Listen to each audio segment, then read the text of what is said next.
So I'm Pedro from Remerge, so an app marketing platform supporting app businesses achieve their fundamental goals of growth, where I have been responsible for ensuring the success of our on-demand delivery clients. And today, I would like to welcome you to the session, and just to see if I say correctly the name, on setting up a team and processes for success across multiple markets. That's a long name for today, so I really wanted to check. And I'm super happy that I have today Arthur and Mark joining me for this conversation. And to keep it fair, I'll go alphabetically and just ask you guys to briefly introduce yourselves. I'll go by the first name. So Arthur, if you could just introduce yourself to the panel, to the audience, that would be great. Sure thing. Yeah. Hi, everyone. I'm Arthur Guinness, and I've been at Just Eat for coming up to 3 years. I've been working in the industry for about 8.5 years, having cut my teeth agency side, firstly in PPC, and then more broadly in paid media. So yeah, I moved to Just Eat in 2018, where Just Eat was pre-merger with Takeaway.com, where maybe I'll hand over to Mark to talk about his early career and where he is now. Yeah, sure. Thanks, Arthur. I'm Mark. Mark Dekkers, currently team lead in the performance display team, like Arthur is, focusing on my country cluster Europe. Also for about 8 years in the industry already. Started also my career at an agency. My main focus was be on SEA. And now within Jet since 2015. So even a bit longer than Arthur. And of course, in the meantime, lots of things has happened, lots of platform integrations, a lot of mergers, acquisitions, lots of growth. So I'm happy to be part. We'll get to that in just a moment. But before jumping into the specifics of your company, and funny that you already said Jet. So for everybody listening, that would be Just Eat Takeaway. And I went to your website to just quote exactly the about you, and you are a leading online food delivery marketplace. And that's a very specific industry, I would say. Everybody's aware of it. Most of the people nowadays use a service like the one you are providing. I always find it interesting in this type of sessions for the broader audience to touch a little bit on the points where this vertical or this industry, it's different from the other app businesses, right? We have normally gaming, normally takes a lot of the conversation in this type of events, m-commerce, travel, and then there's also food delivery. So what would you say would be eventually the fundamental differences between your app business and other app businesses, and if it has, or what are the implications on your approach to mobile marketing? Yeah, so I think there's obviously some fundamental differences. I think the way it applies to us as performance marketers, and a kind of point I was thinking about is how, for example, in e-commerce or mobile commerce, if someone orders a pair of trainers online, they're going to receive the same pair of trainers if they're in rural Scotland or rural Cornwall, or if they're in central London. Whereas if someone is on our platform, the product is very different depending on where you are. So there are a lot more, from a performance marketing perspective, there are a lot more complexities that are needed to manage the connection between those product differences and the performance marketing channels that we're running. Mm-hmm. Cool. Mark, yeah, to add on that, maybe indeed I think Arthur touched upon that a bit already. Everything comes with the logistics, I think. So for us, both logistics and restaurant coverage are key. And indeed, that could be very different from a small city versus a very big metropole where you have lots of restaurant coverage and your logistics in place, of course. Yeah, that's great. And it's also what I've been seeing from Emerge, like the big difference. And sometimes it's a struggle to make people that are used to virtual, completely virtual businesses to remember, hey guys, it's we can make a great install campaign for this client of us. If we do it in an area where there's no restaurants to deliver the food, nothing is gonna happen, right? Well, an And that, install campaign could potentially still work, of course, if people are traveling here and there. But indeed, for your engagement layer of the campaigns, then indeed you need a bit more target specific, I think. mhm. And it's a really good point, and I think it's why as a business we are investing in logistics as well, because if we think of ourselves as a pure marketplace business, there's only so many restaurants that can service their own customers when it comes to the delivery. So we provide the restaurant delivery service to then plug those gaps in the product to give ourselves a more even distribution of product across the country, and therefore allow performance marketing to drive both installs and orders, across the country, rather than just optimizing towards areas where we already have a really strong product. That's interesting. The other thing that sometimes I notice also, it's that while in gaming or e-commerce, a user can make a conversion at any time of the day.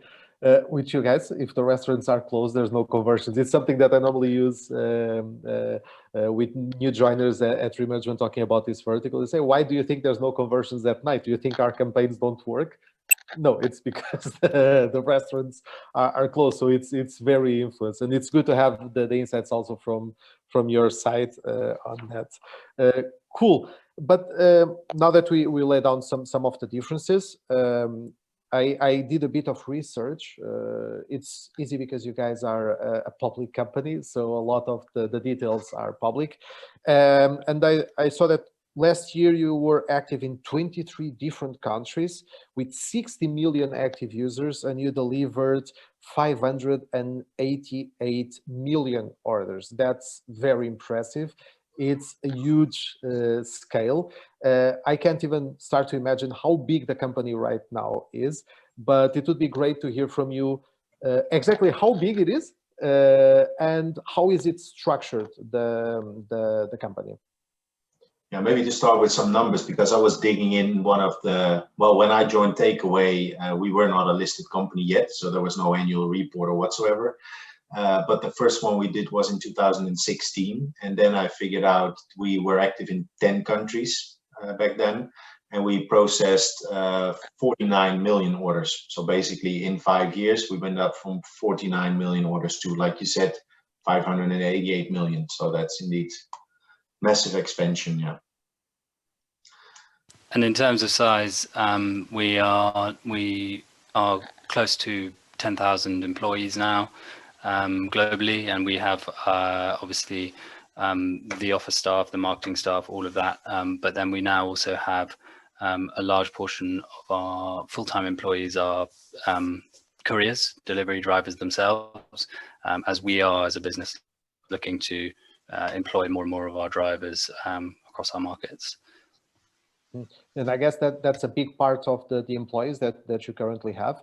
But then, of course, I'm also interested to understand how do you guys and your teams fit in the organization of Just Eat Takeaway?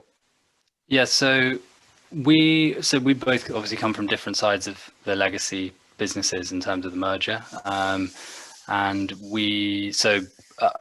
my history was in firstly the UK growth marketing team, and then I came into the global performance marketing team at Just Eat, and then last year we merged with Takeaway. So we have a performance marketing team that spans our two talent hubs in London and Amsterdam, and that's been probably one of the fastest areas of the business to integrate fully marketing.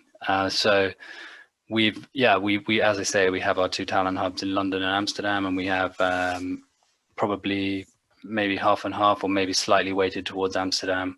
And then in terms of structure, we have performance marketing director with his direct reports based either in London and Amsterdam, and Mark and myself lead 2 teams working on performance display, which covers the paid social and then the Google app, Apple app, and mobile DSP side of things. Interesting. And do I mean, you talk about the teams in London and in Amsterdam, but you are, like I said, in 23 different markets. I know that these go from New Zealand and to Canada, so you cover pretty much the east end to the west end of the world. So is there also teams in these locations that you work with, or that also contribute to the marketing efforts? Yeah, definitely. I think the markets you just mentioned from Australia, Canada, New Zealand, the UK, they work still very well, not independently, but they have their own marketing teams also working there. And then, like Arthur mentioned, we have our centralized performance marketing team working from the Amsterdam and London office across all markets. But that is, our role is slightly different in terms of that we are more like a supporting team to the teams in the countries I just mentioned, or are more like the owner of the whole strategy in the rest of the markets. Okay, so I see that for the ones where you actually have a longer time zone difference to Central Europe, then the local teams have a bit more of responsibility, and you are more in support. Yeah, indeed. So sometimes we wake up very early. Mainly Arthur does that because it fits within his responsibility. Or we have slightly later on the day still meetings with guys indeed from other time zones across the globe. Yeah, I think it was a good training for the current period that we're living, right? Because since now we're doing everything virtually, even this session now, at least by talking with the guys in different time zones and always doing things virtually, you already got some training in that. Yeah, I was saying this today. It's actually, I think the virtual working, one of the benefits of it is it actually allows the cross time zone working there's a little bit more flexibility. We can record meetings, for example, and send the recordings over to Australia. And there's a lot of work, there's a lot of processes we have in place to manage people's workloads outside of working hours. And we generally, yeah, as Mark said, every now and again, I have to get up at 7:30 for a call with Australia, but it's pretty rare. Most of the time we've managed through. And similarly with Canada, they're pretty kind to us about not putting things in our diary too late in the day. It's not only for us, but also for them, indeed, that they sometimes have or very late evening meetings. And but it's something we are easily, but we are working around that for sure. With like you said, the work from home, with the virtual conversations we're having anyway. Yeah, this is great because I mean, I'm asking you about your company specifically, but then I see that we also have the same at Trimmer. So I think it's a new standard, this asynchronous communication of recording the meeting so that someone else can see them at a later stage. And yeah, I think we're all getting very experienced in this type of communication. That's nice to see how it all works together. I think even because I think Arthur and me, we have not seen each other face to face, for example. So we've just only been like seeing each other virtually, and indeed worked very well together. So that's nice to see. Yeah, for all I know, Mark could be 7 feet tall. I've never seen him from anywhere below the shoulders.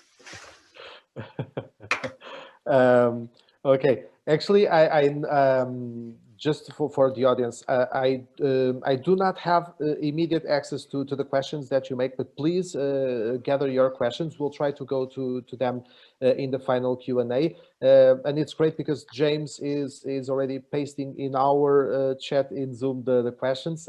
That's great. I'll keep note of them and go to them at the end of our conversation, because the question that I already have here, it's very good. All right, cool. So moving on, we already talked a little bit about, or you talked about legacy companies, Just Eat, Takeaway. So last year, the merger happened between Just Eat and Takeaway.com. it was already two very big companies in the food delivery industry, and that became an even bigger company, Just Eat Takeaway. With the merger of such big companies, I guess that even if things go super well, it takes time, and you probably face some challenges. And I would like to ask you a little bit about that. Of course, limited to what you can disclose, but how was that process? What were the challenges of bringing together two different companies into one, and now here having Arthur and Mark talking in the same session about just one company? Yeah, definitely a lot of challenges. I think one that we maybe felt more on the Just Eat side was Kpi alignment. Something, maybe a lot of the direction in terms of KPIs for performance marketing came directly from the CEO, who was legacy takeaway.com. So that meant that from the Just Eat side of things, we had probably more adapting to do from a KPI perspective, and that was a challenge, but one that we started to address probably around the middle of last year, and by the end of the year we were running our campaigns, in line with the expectation from senior leadership, which was really good to see. Yeah, and I think not even only KPI alignment, but we did a lot of alignment. Alignment, I think, is one of the keywords, has been one of the keywords over the last months. So like alignment with each other, also on playbooks. So we're basically defining playbooks for all the platforms we are using. So writing down the strategy that it should be both legacy, which is also another buzzword. Legacy companies had a lot of learnings and did things sometimes differently in each of the platforms. And of course, we're trying to get to the most out of both legacy companies and work on a consolidated strategy moving forward. Okay, it sounds like you're really like trying to bring the best of each and combining it into one playbook. And I wonder if you could have one example or one of the things that really stands out into what was the contribution of one of the legacy brands to the new playbook of the new brand or the new company. Yeah, I think one area is is centralization. So takeaway.com historically was always very centralized in their approach to a lot of things. Whereas Just Eat, we in-housed our PPC and some other paid media channels in 2018, 2019. So we were maybe a bit behind the curve on the in-housing side of things, and we were less centralized. So we had country teams based in Madrid, in Winnipeg in Canada, as we've already touched on, Australia, but also in the other European markets that we work with. So one of the learnings that we took was to centralize a bit more some of the media activity, while I think Takeaway took the learning of the value of those local marketing teams. So they now have employed some country manager roles that maybe didn't exist in the Takeaway model before the merger. So I think there were learnings from both sides, and that's the centralization, the level of centralization across all the markets is something that was kind of aligned, to use the buzzword. Mm-hmm. That's cool. So from what I understand, it's like you are trying to take advantage of both centralizing some parts and localizing some other parts of the business. I guess also because of the playbook that you talked for the central team. I guess, yeah, if someone experiments or makes a test that works or doesn't work, not everybody needs to make the same test, I guess. So you can take insights from one market to the other without leaving the team, but there's still the local how can I say it, the local individualities, let's say, of the markets, right? Out of curiosity, maybe it's do you have any big surprise, for example, that you had one handling a market that was different from yours? For example, I mean, Arthur deals mainly with English-speaking markets, so maybe that's not a big difference. Mark, I know that you have some other markets, some other countries across Europe. Was there any time that you were like, okay, that's really something that it's specific for this market, and we would never think of this? Well, that's a very good one, to be honest. For sure, there have been a lot of examples that are different per market. Like Arthur said, in general, we are working from a centralized approach in performance marketing, and we are definitely also using the local knowledge that we have now with the country teams. And together, basically, we've come up with sort of an approach which we call the squad teams. And within the squad teams, we come together as a centralized performance marketing team, which is a cross-functional team, basically going from SEA to the more display-related channels to SEO. And together with the country team, in this case, we would be discussing the results, but also the marketing plans the country has, so we can adapt everyone, let's say. And that is something we are discussing now with these markets on a regular basis. But still keeping the centralized approach from a performance marketing perspective. Because as you said, if we do learnings in one market, it doesn't make a lot of sense to do the test again in another. Maybe it's just a matter of launching it because we know it's effective. Mm-hmm. That's cool. I can see that you guys are super prepared, and this was an interesting process for you. More on the technical side of things, because I also saw in your yearly review or your yearly finance updates that you are still migrating the platform.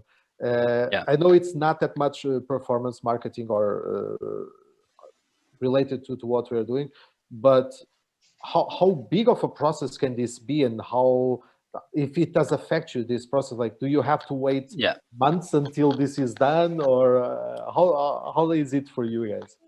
Yeah, I mean, the countries are doing, the countries that need to be migrated onto a different platform are being done sequentially, and it is a long process, and it does touch us because of things like the MMPs, and the other tracking implementation that is required at a platform level and in the code base. So yes, it does touch us to, but we're, in terms of the platform migration, it's something that is being run at a very high level, and something that kind of we have to just feed into where necessary.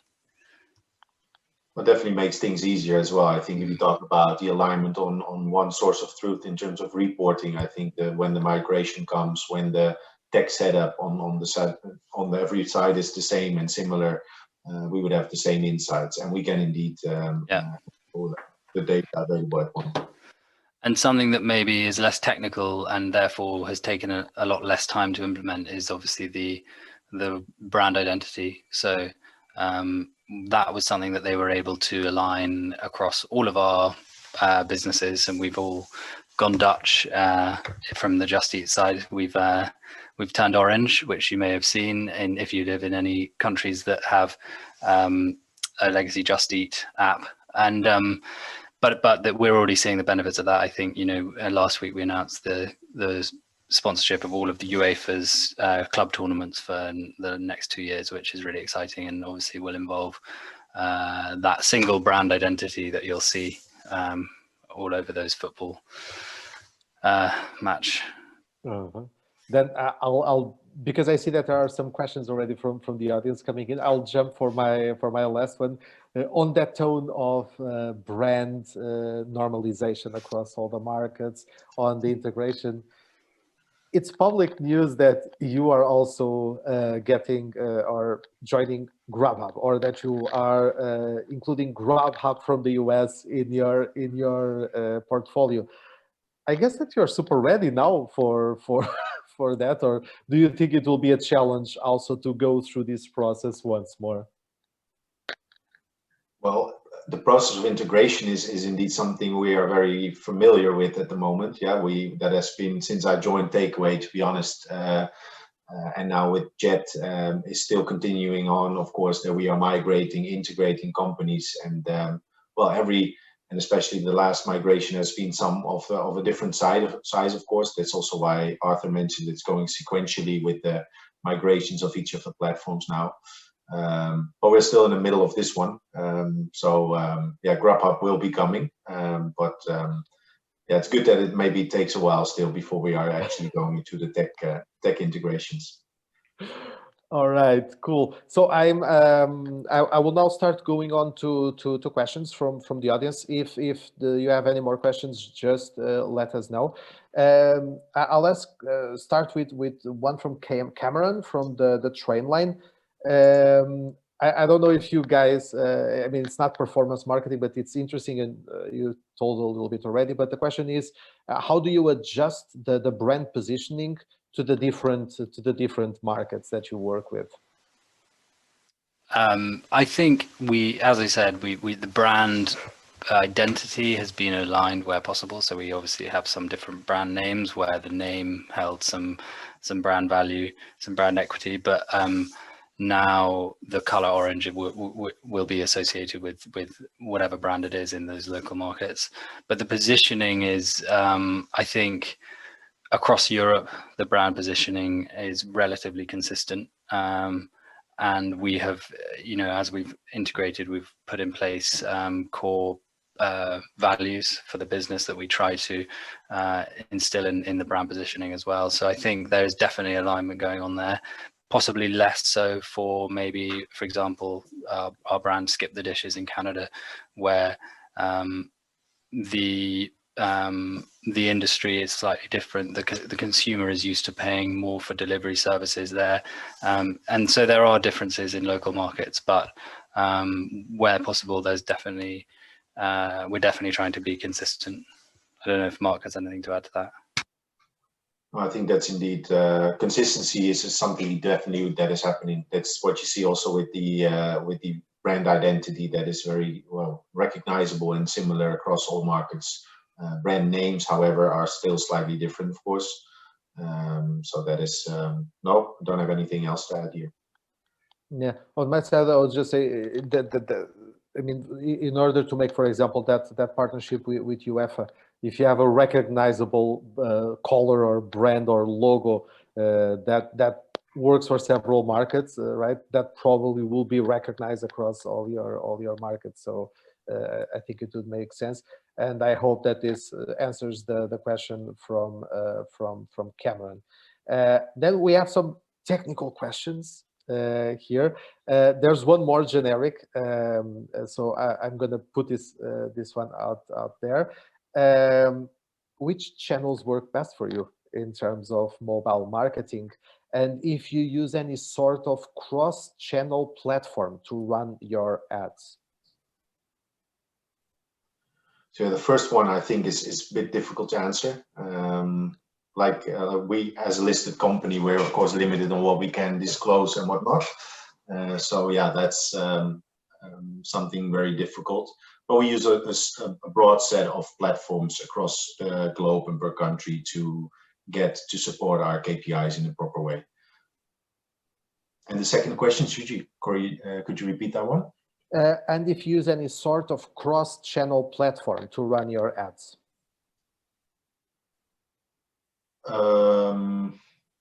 Cross-channel platforms, as an example, do you have one? Yes. I would say that maybe here we're talking about a third party that aggregates all the channels in one platform, maybe. But I'm also not sure of what the question is. Yeah, measurement-wise, for sure. I mean, measurement-wise, we of course do depend on a cross-platform tracking and cross-channel tracking as well. So that's definitely what we have in place. And there's of course, like, for example, a channel like Facebook, of course, also cross-platform, right? If I'm not sure if that was answering the question, but. Okay, got one other here from Marco. How to be brand consistent in different markets while testing different creatives?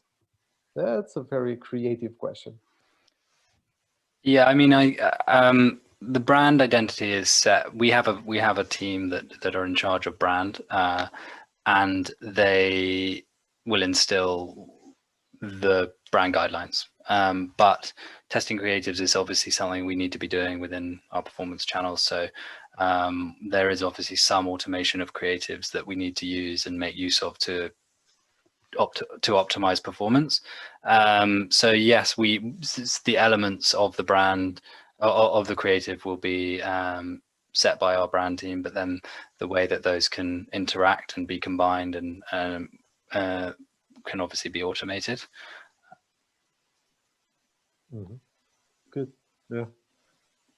All right. I have one here that is not exactly a question. It's more a suggestion, I would say. It was for Mark. There's someone in the Netherlands complaining that sometimes the toggle for self-pickup gets turned on and then they cannot cancel the order. So why don't you implement it within the app? I'll bring it Customer back to feedback in product. this session. I'll take the comment and take it to product. Okay. Another technical question, but related with brand also. So if your brand names identities are different, do you have different apps for each market, or is it the same app for all the markets? No, indeed. We have different apps per market. Yeah, that's correct. Well, some of them are consolidated, but we also have indeed different apps per market.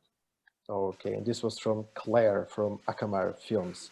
And just to touch on that, as mentioned, with the platform migrations, there's some consolidation. So I think, Jitse, the CEO, he wants to reduce the number of different platforms that we have across all of our business. That's something he's said a few times, but I think, there will be legacy, there will be platforms that will be maintained and used going forward as well. So, yeah. I'm not sure how we are with time. I think we may have a couple of minutes more. Mark, I don't know if you were going to say still something about this, or if I could move on to the next one. It's a bit out of the scope of the mobile marketing, but it's another question, like, why are you not expanding to India? It's such a big market. So apparently there's some companies working there very much based on the cloud kitchen business model. And I know it's also a buzzword in the industry right now, and it's a generic question about what you think about that. Well, the expansion to India, of course, India is a big market, I think, same as China is, for example, where we are not active. But yeah, those decisions are not with me or Arthur. I'm also not aware of our plans for the future. But let's see where we are heading towards, to be honest. Yeah, as Mark mentioned earlier, there's been his journey since he's been working for Takeaway. There's been a lot of acquisitions, and we would never know where we're sitting right now, what the plans are. So yeah, I'm sure there are plans in the future to expand, but we just don't know what those would involve. I'm also super curious to what the future will bring to the industry. At this moment, I would just like to ask you quickly if you would have any tip for someone working with multiple markets in a mobile performance team. One tip, one takeaway for them if they are watching this session. Yeah, in general, I think proper measurement definitely helps us to move forward pretty well, and then also scalability of all the activities you're doing. I would say that's one of the main tips I can give. Yeah, I would echo that. I think the scalability is something we've really worked on.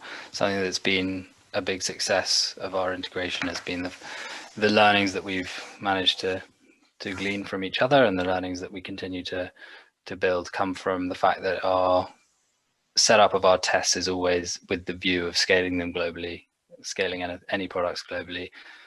So when we're building an understanding of something, whether it's a channel or a tool or a product, we are thinking of scaling it to all of our markets and reaching all of our customers with it.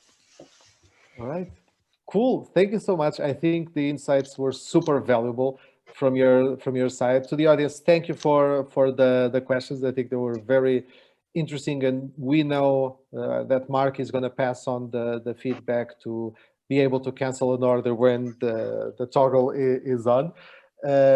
Yes, thank you so much for being great participants in the talk.